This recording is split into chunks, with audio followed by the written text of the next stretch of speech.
사람들은 자기 인생에 있어서 누구나 억울한 상황을 당면하게 됩니다. 제가 봐서 가장 세상에서 억울한 사람들은 아마 아이들이 아닐까 싶어요. 아이들 이야기하면 아이들은 항상 자기가 잘못했음에도 불구하고 자기가 제일 억울하다라고 이야기를 해요. 그런데 자세히 이야기해보면 자기가 원인 제공해놓고 억울하다라고 이야기를 합니다. 그런데 우리가 인생을 살다 보면 정말 나는 아무런 잘못이 없는데 너무나도 억울한 상황에 처할 때가 있습니다. 혹시 우리 성도님들은 그런 경험들 속에서 그 억울함을 어떻게 해결하셨습니까? 어떤 사람들은요, 억울한 상황 때문에 아예 그 자리를 그냥 피해버리는 사람이 있고요. 어떤 사람은 적극적으로 그 억울한 상황을 자기가 해소하기 위해서 자기 스스로를 항변하고 모든 상황에 대해서 설명하기도 합니다. 어떤 사람들은 억울하지만 그냥 마음에 묻어두고 자기가 모든 상황을 감수하기도 합니다. 오늘 우리가 읽은 본문에서 다윗은 이전에 사울에게 처했던 억울한 상황과 마찬가지로 또 다른 억울한 상황에 처하게 됩니다. 지난주 본문에서 이제 다윗과 이제 아기스가 이스라엘을 이제 대적하죠. 그것 때문에 사울이 두려워서 신접한 여인을 찾아갔고 결국에 자신이 원하는 답을 찾지 못하고 다시 사울은 이스라엘 진영으로 갑니다. 그리고 그 화면이 이제 블레셋 진영으로 옮겨진 거예요. 사실 블레셋 진영이라고 하지만 포커스는 다윗에게 맞춰져 있습니다. 이 장면이 블레셋 진영에 포커스 맞춰져서 보니까 블레셋 사람들은 그들의 모든 군대를 아벡에 모으고 이스라엘 사람들은 이스라엘에 있는 생 곁에 진을 치고 서로 대적한 상황을 설명합니다.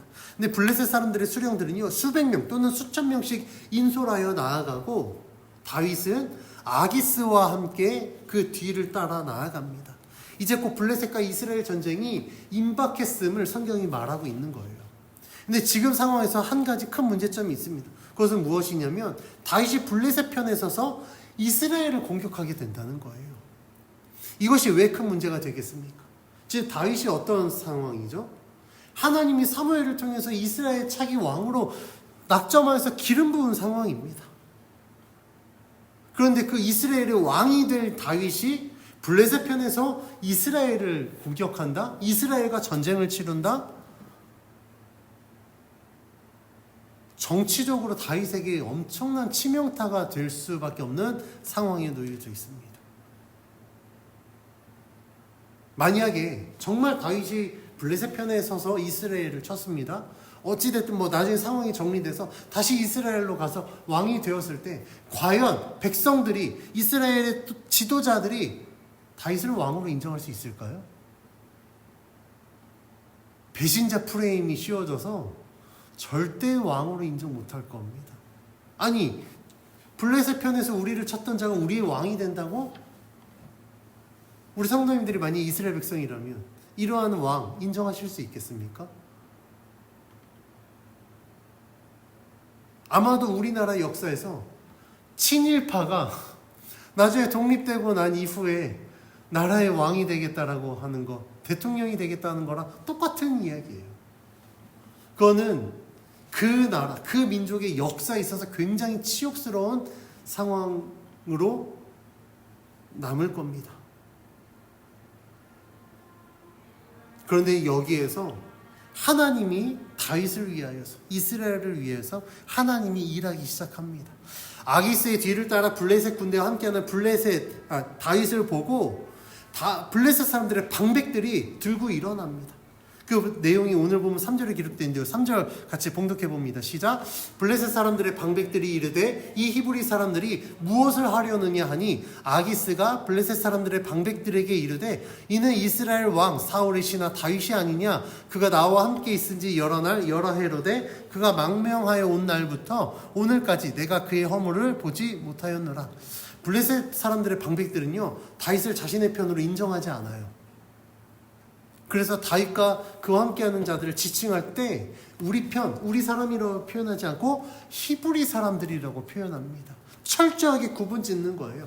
저 다윗과 저 사람들은 히브리 사람 아니냐? 그들이 어떻게 우리 블레셋 편에 서서 자신의 종족, 자신의 사람들, 자신의 나라 이스라엘을 칠 수 있겠느냐라고 반문하는 겁니다. 우리가 성경에서 보면 내 편이 아니다라고 구분 지을 때 철저하게 이런 표현을 합니다. 그렇죠? 사울이 다윗을 인정하지 않았을 때 사울이 다윗을 뭐라고 지칭했습니까?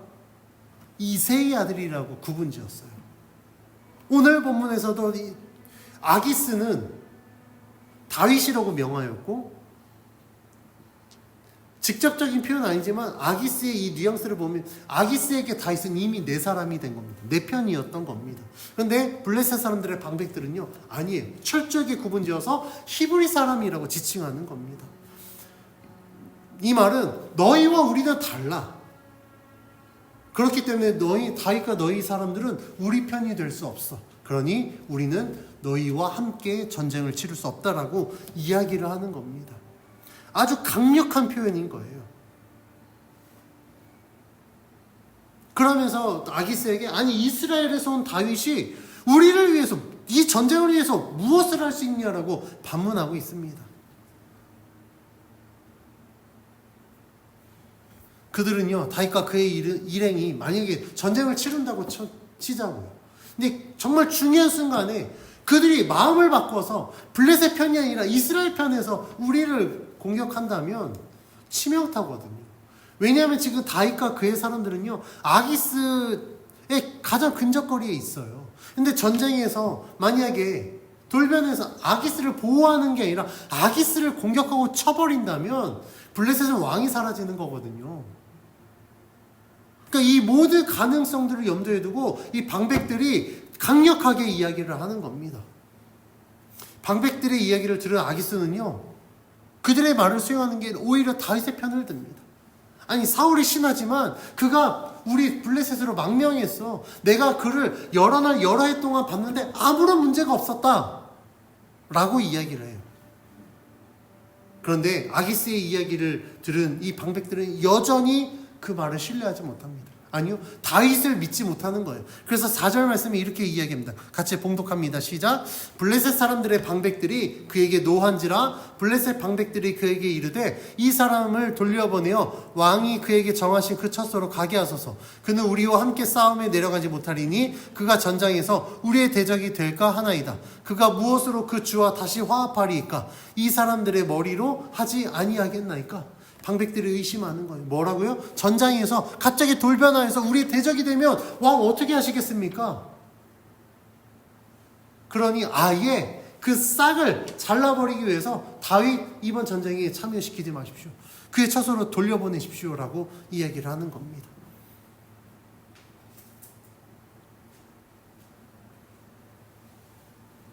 그러면 왜 이 방백들은 다윗을 믿지 못하느냐? 왜 그가 블레셋 편이 아니라 전쟁의 아주 중요한 순간에 우리의 대적이 되어서 우리를 다시 공격할 위험성이 크냐? 그 이유에 대해서 5절은 이렇게 기록합니다. 같이 봉독합니다. 시작. 그들이 춤추며 노래하여 이르되 사울이 죽인 자는 천천히요 다윗은 만만히로다 하던 그 다윗이 아니니까. 다윗이 골리앗을 죽이고 돌아왔을 때 사람들이 외쳤던 그것을 블레셋 사람들은 기억하고 있었던 겁니다. 어떻게 해요? 사울이 죽인 자는 천천히, 다윗이 죽인 자는 만만이다. 다시 말하면 이 다윗은요 블레셋 방백들에게 비춰진 다윗은 이스라엘 백성들에게 엄청난 신뢰를 받고 있는 유력한 차기 지도자라는 인식이 있었던 겁니다. 아니 그렇게 백성으로부터 신뢰받은 자가 아니 사울로부터 피했지만 백성들은 아니지 않습니까? 사울의 정권이 무너져갈 때 다윗이 차기 유력한 지도자인데 그가 변심하여서 우리를 공격하면 그걸 어떻게 감당하겠습니까? 라고 이야기를 하는 겁니다. 그래서 다윗은 아마도 자신을 신뢰하는 이 백성들을 절대 버리지 않을 거다. 그는 히브리 사람이기 때문에 그는 본문에 직접적으로 언급되어 있지 않지만 그는 이스라엘의 야훼 곧 여호와 하나님을 절대 버리지 않을 것이다 라는 생각이 이 방백들에게 있었던 겁니다. 다윗의 마음이 아기색이 충성을 다하고 사울을 피하고 자신과 함께 하는 가족 모두의 안전을 위해 꾀한다고 하더라도 블레셋 편에서 이스라엘을 공격한다는 건 다윗에게도 굉장히 어려운 결정이었습니다. 다윗이 말로는 아기스와 함께 하겠다고 하지만 아마도 많은 걱정과 염려를 했을지 모르겠습니다. 이러한 상황에서 하나님이 역사하신 거예요. 어떻게 해요? 방백들로 하여금 다윗을 반대하게 하신 겁니다. 다윗이 스스로 이스라엘을 공격하는 것을 피할 수 있는 상황을 맞이한 거예요. 만약에 다윗 스스로가 아기스에게 이스라엘은 내가 아말렉을 칠 수 있고 다른 민족은 칠 수 있는데 내가 내 손으로 이스라엘을 못 치겠습니다라고 한다면 다윗이 계속해서 블레셋에서 지내는 거 어려운 일이에요. 그런데 다윗이 지금 나섰잖아요. 그로 말미암아 아기스에게 엄청난 신뢰를 받은 거였거든요. 그런데 누가 막으셨냐면 하나님이 막으신 겁니다. 방백들을 통하여서 다윗은 우리 편이 될 수 없어 라고 이야기를 한 겁니다.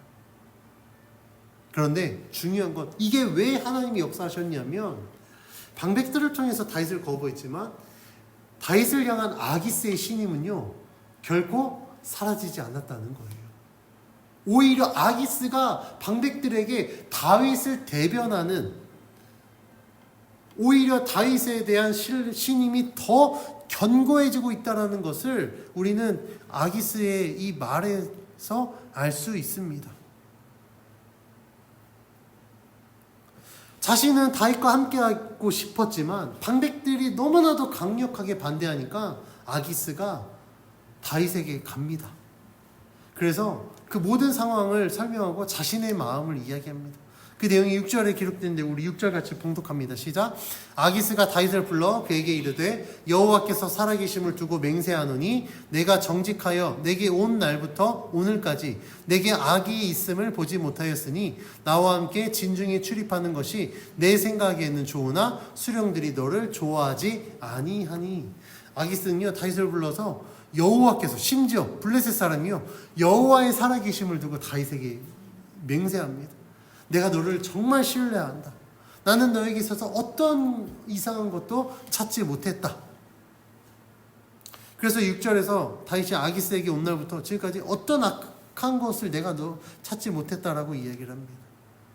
그래서 아기스는 다윗을 자신의 전령으로 두기를 원했고 이번 전쟁에서도 자신과 함께 하기를 원했다라고 이야기를 합니다. 그러나 방백들이 너를 거부한다.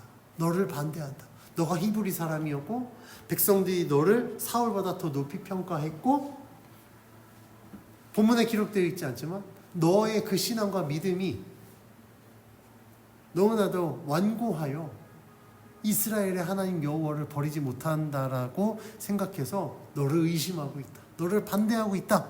라고 지금 이야기하는 겁니다.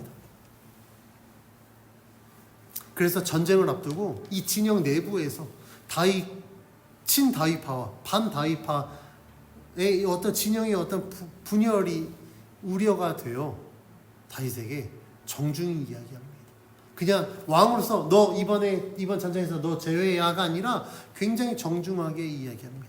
7절 같이 봉독해 봅니다. 시작. 그러므로 이제 너는 평안히 돌아가서 블레셋 사람들의 수령들에게 거슬러 보이게 하지 말라 합니다. 이제 너는 평안히 블레셋 돌아가서 그 방백들의 눈에 안 비치는 게 좋겠다. 그들의 눈을 피하는 게 좋겠다라고 이야기를 한 겁니다.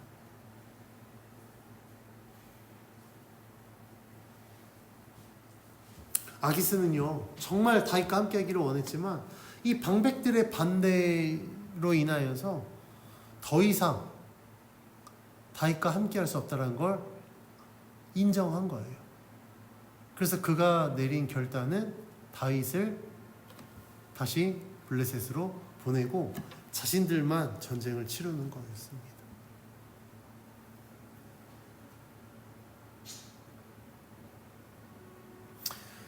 이 모든 현상이 단순히 표면적으로 보여지는 방백들의 반대, 아기스의 신뢰, 진영 간의 분열을 막기 위한 아기스의 결단이라고 할 수 있지만 지금 이 가운데 누가 역사하고 있다고요? 하나님이 역사하고 있다고요. 왜요? 다윗을 지키기 위해서, 이스라엘을 지키기 위해서입니다. 그래서 하나님이 방백들로 하여금 다윗을 거부하게 하셨고, 이 강한 거부를 이기지 못해서 아기스가 다윗을 다시 돌려보내게 하였습니다. 사실 본문에는 하나님이 이렇게 하셨다라고 직접적으로 언급하고 있지 않아요. 그런데 본문의 전체 문맥상 살펴보면 하나님은 계속해서 지금 다윗을 위해서 일하고 계시고 다윗과 함께 하고 있거든요.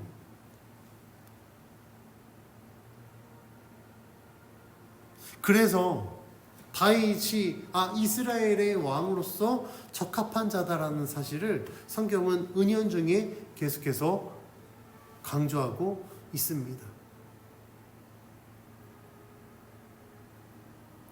그런데 다윗은요, 아직 하나님이 자신을 위해서 일하고 계시고 이 전쟁에 나아가는 걸 막고 있다는 사실을 알지 못하는 것 같습니다.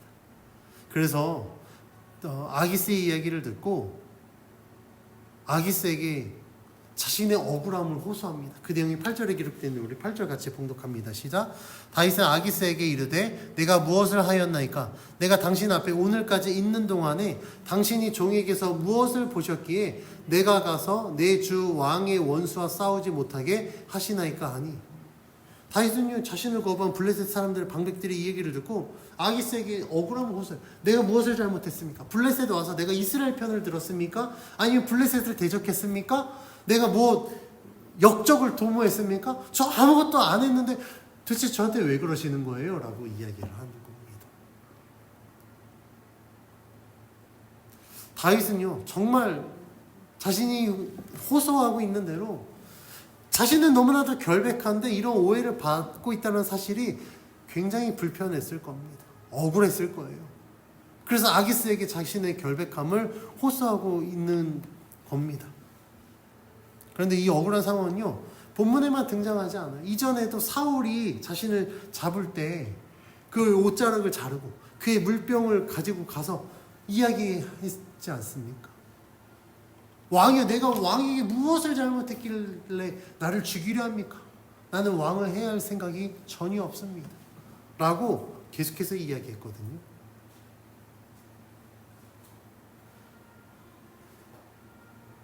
그러한 내용이 오늘 본문에서도 동일하게 나타납니다. 다윗은 계속해서 자신의 억울한 상황에 대해서 이야기하고 있습니다. 우리의 삶에서도 이런 억울한 상황들이 아마 많이 발생할 거예요. 그렇지 않습니까? 나는 아무런 잘못 안 했는데 예를 들면 나를 시기하는 누군가가 나를 모함해서 함께하는 그룹에서 배제하게 한다든지, 나는 정말 열심히 잘했는데 내 어떤 노력의 결과가 인정받지 못한다든지, 아니 정말 열심히 했는데 내 모든 공로를 누군가가 가로채서 자신의 공로로 하고, 정말 힘은 힘대로 썼지만 우리 옛말에 죽 써서 뭐 줬다고, 남 줬다고 열심히 노력했는데 그거에 대한 보상은 전혀 받지 못하는 이런 억울한 상황들이 우리들의 삶 속에 너무나도 많이 있을 수 있습니다. 우리 성도님들이 이럴 때 어떻게 하십니까? 저는 제가 목회자여서가 아니라 하나님을 믿는 자로서 저는 이 모든 상황들을 하나님 앞에 맡겨드립니다. 저희 길지 않은 인생, 짧지도 길지도 않은 인생 가운데에서 하나님 앞에 맡겨드렸을 때 하나님은 그 모든 억울한 상황을 하나님의 방법으로 해결해 주셨습니다. 물론 당장은 저도 억울하죠. 열받죠. 그런데 참 감사한 건 제 승질대로 했으면 정말 그 억울한 상황에서 들이받았을지 몰라요. 그런데 하나님이 참 귀한 멘토를 통하여서, 주변 사람들을 통해서 워워시키시더라고요. 그리고 한 걸음만 뒤로 물러나서 그 상황을 보게 하십니다. 한 걸음 뒤로 물러서 그 상황을 봤을 때, 아, 그치, 나는 잘못한 게 없지, 억울하지.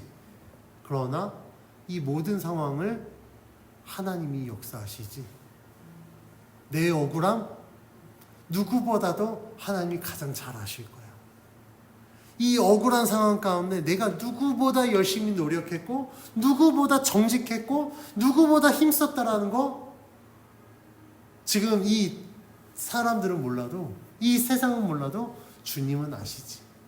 주님이 아시기 때문에 반드시 나에게 보상하실 거야. 나는 그 믿음의 확신이 있었습니다. 그렇게 하나님 앞에 맡겨드렸을 때 하나님은요, 그 믿음대로 역사해 주시더라고요. 그 억울한 마음을 위로하여 주셨고, 그 모든 상황을 하나님의 방법으로 해결해 주시더라고요. 그래서 결국에는 그 모든 것들을 맡겨드린 저를 하나님이 세워주시고, 그 억울한 상황을 만든 장본인들을 하나님이 그냥 내리시더라고요. 그래서 제가 그러한 모든 상황들을 경험하면서 제가 느낀 것이 있습니다. 내가 뿌린 씨를 내가 당장 열매를 걷는 게 좋겠죠. 그게 너무나도 좋겠죠. 그런데 그 열매가 내가 원하는 대로 바로 열리지는 않는다라는 사실을 깨닫게 되었습니다. 나중에 열리더라고요. 그럼 너무 억울하세요. 내가 씨 뿌려서 내가 열심히 노력했는데 나중에 열매를 열리니까 그 열매요, 심지어 내가 따먹지도 못해요. 그 열매는 남이 다 따먹더라고요. 그래서 제가 한 번은 되게 사역하면서 제가 단 한 번도 제 사역의 열매를 제가 따먹어 본 적이 없습니다. 고생은 아주 있는 대로 다 하고 정말 열매는 남이 내 후임자들이 다 따먹는 걸 보면서, 야, 하나님 도대체 저한테 왜 이러시는 거예요? 라고 기도했을 때 하나님이 저에게 주신 말씀이 뭐냐면, 너의 열매는 지금 따먹을 수 없는 열매다. 너의 열매는 하나님 나라에서 따먹을 수 있을 거다. 그런데 지금 당장 따먹는 저희 열매들이 굉장히 달고 맛있고 정말 좋을 것 같지만, 내가 약속한 하나님 나라에서 너에게 줄 열매는 지금 보여지는 저희 열매와 비교할 수 없다라는 약속을 하나님이 해주셨습니다.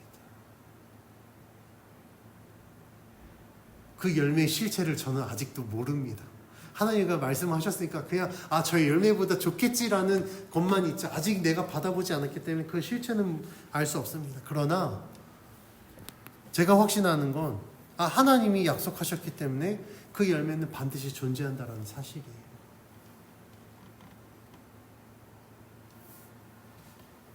그래서 제가 목회하면서도 주변 목사님들이 이야기합니다. 목회 개척해서 얼마나 어렵습니까? 상황적으로 보면 어려워요.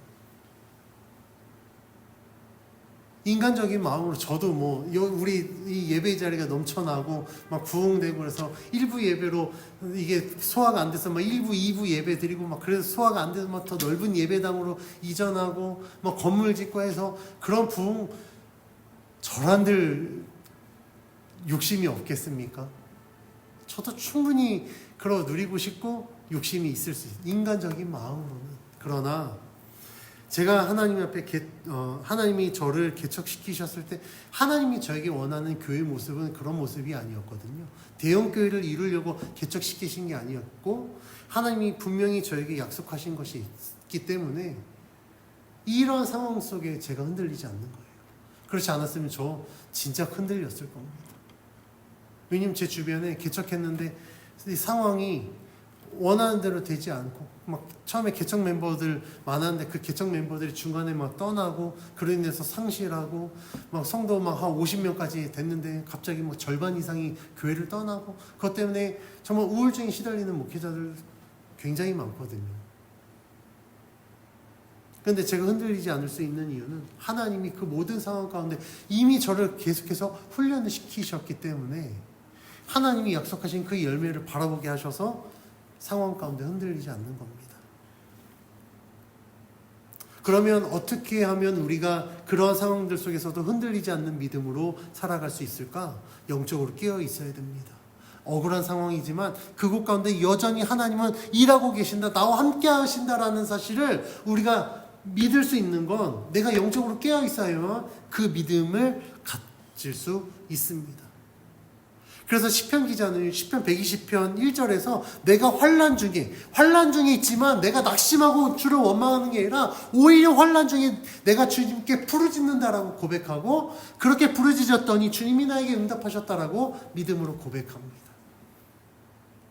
그리고 121편 1절 2절에서 내가 산을 향하여 눈을 들었을 때 도대체 나의 도움이 어디서 올까? 라고 외쳤을 때, 나의 도움은 세상으로부터 오는 것이 아니라 천지를 주신 하나님께로부터 온다라고 시편 기자가 고백합니다. 우리들의 삶 속에 이런 고백이 있어야 돼요. 우리가 세상을 바라보고 내 도움이 세상에 오겠지, 세상으로부터 오지 않을까? 세상을 바라보면요 낙심할 수밖에 없습니다. 왜냐하면 내가 기대한 만큼 세상이 나에게 주지 않거든요. 내가 누구를 저 사람이 나를 이렇게 도와주겠지라고 하는데요, 천만의 말씀입니다. 그 사람들이 내가 기대한 만큼 나를 돕지 않아요. 제가 제 주변의 상황들을 보니까 그렇더라고요. 그래서 제가 개척 목회자로서 하나님 옆에 감사한 게 뭐냐면, 개척 멤버가 없다라는 사실이 저는 오히려 감사하더라고요. 처음에는 개척 멤버 하나님 한 두세 가정만 붙여주시면 너무나도 좋겠는데, 개척 준비하면서 사실 그렇게 기도했었거든요. 근데 중간에 기도가 바뀌었습니다. 하나님이 그게 아니라는 걸 보여주셨어요. 근데 지금 상황 보니까 개척 멤버 없는 게 오히려 더 감사하더라고요. 개척 멤버와 함께 하다가 그들이 떠난 상황에서 낙심하는 것보다 차라리 개척 멤버 없이 그냥 그대로 가는 게 훨씬 낫겠다라는 생각이 들었습니다.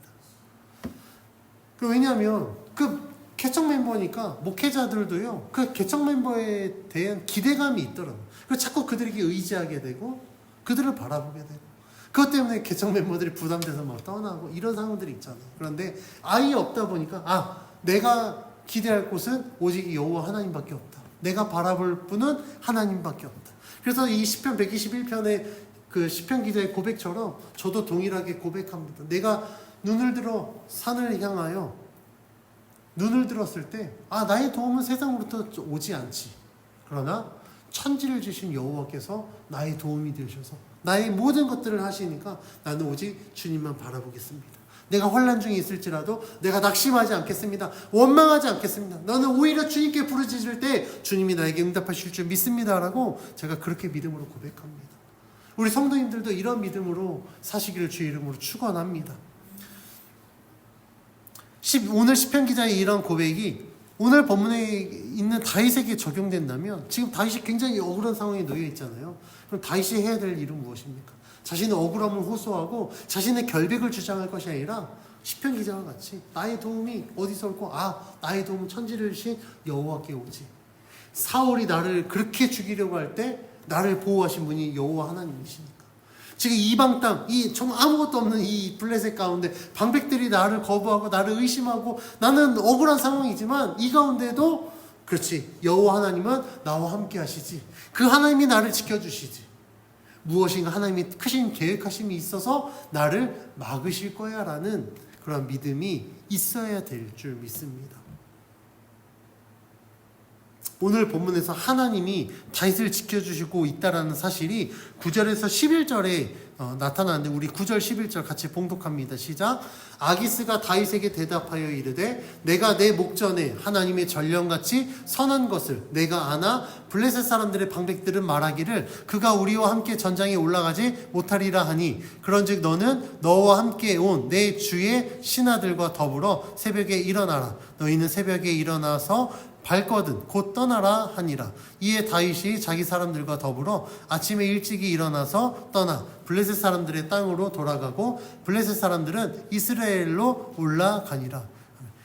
왜 하나님이 다윗과 함께하고 다윗의 모든 것들을 하나님이 주장한다라고 말할 수 있냐면 하나님이 아기스를 통해서 다윗이 어떤 존재인지 말씀해 주셨습니다.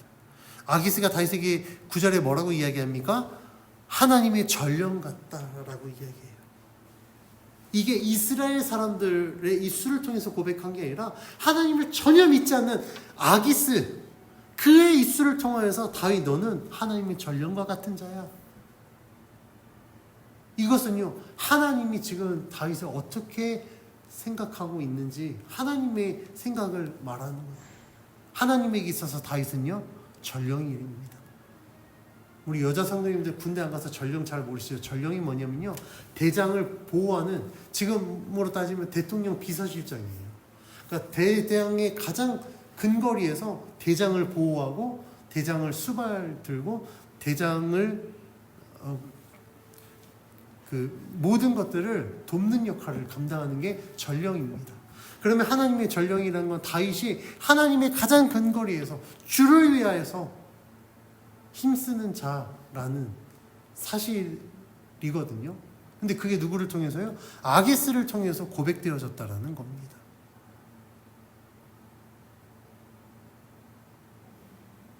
그리고 또 한 가지, 그래서 하나님은요, 아기스를 통해서 다윗을 다시 블레셋으로 돌려보냅니다. 이게 왜 하나님의 역사심이냐면, 우리가 다음에 살펴볼 30장에 보면 블레셋으로 도망갔을 때 아말렉이 블레셋을 쳐요. 그래서 다윗의 그의 처들과 그 사람들 재산들을 다 가져가거든요. 그런데 다윗이 블레셋으로 가면서 그 사실을 알고 아말렉으로부터 다시 모든 것들을 다시 되찾아옵니다. 만약에 전쟁을 치렀으면요, 아말렉이 탈취한 그의 가족들과 재산 다시 못 찾을 수도 있었을 겁니다.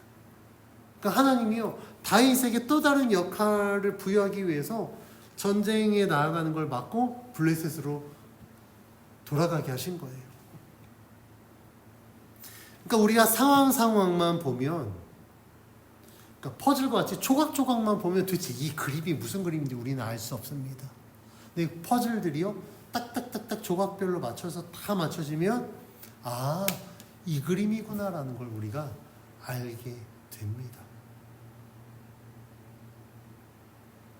그래서 우리들은요, 그러한 사실을 우리는 분명히 기억하여서 하나님이 우리들에게 이렇게 역사하셨다는 사실을 우리는 분명히 깨달아야 될 줄 믿습니다.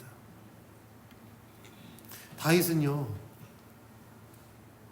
어쩌면 지금 블레셋과 이스라엘 전쟁에서 거기에 만약에 블레셋 편에서 참전했다고 한다면 이후에 다윗에게 굉장히 악영향을 끼쳤을 겁니다.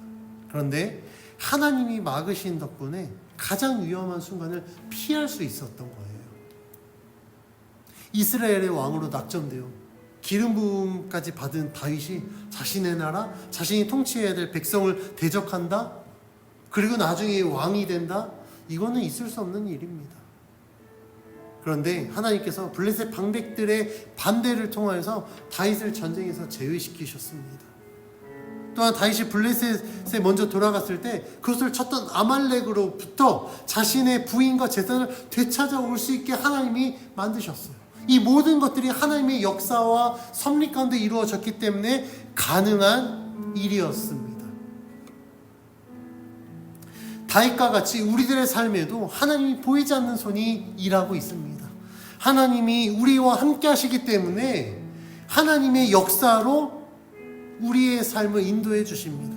때로는 그 손이 우리가 열고 싶은 문을 닫을 수도 있고, 우리가 가고 싶은 길을 돌리기도 하고, 우리가 만나고 싶은 만남을 막으실 수도 있습니다.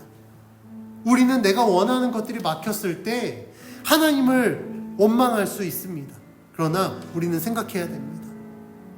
내가 원하는 것, 하나님이 그렇게 다 막으실 때, 하나님의 분명한 계획하심이 있을 거야.